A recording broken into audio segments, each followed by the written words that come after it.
morning from the heart, December 16th, decisive action. Luke 19:13 says, do business till I come. As Seventh-day Adventists, we have a work to do in witnessing for Christ. If the Lord is soon to come, begin to act decidedly and determinedly and with intense interest to increase our facilities, that a great work may be done in a short time. Those who have been allied to the world should heed the invitation of the Lord. He says, come out from among them and be separate, saith the Lord, and touch not the unclean thing. The bright beams of the Sun of Righteousness are to shine upon you, that you may be beautified with holiness. Shall we now say there is no need of facilities, that faith is all we need? Genuine faith is a working principle, and works will appear as a proof of this agent in the soul. You should redouble your efforts, redouble your working forces. A great work must be done all through the world, and let none flatter themselves that because the end is near, there is no need of making special efforts to build up the various institutions as the cause shall demand.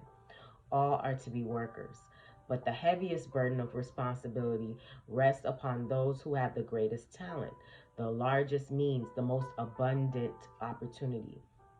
We are to be justified by faith and judged by our works.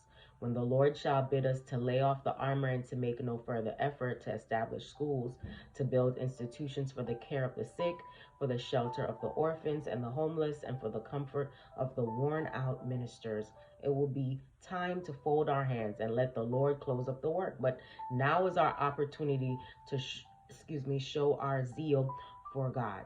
Besides all this, God calls for home missionaries.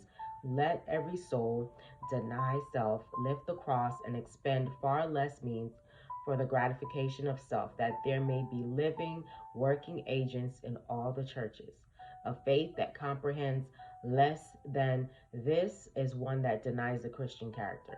The faith of the gospel is one whose power and grace are of divine authorship.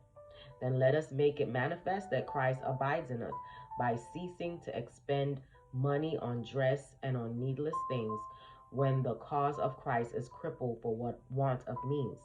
When debts are left unpaid on our meeting houses, and when the treasury is empty.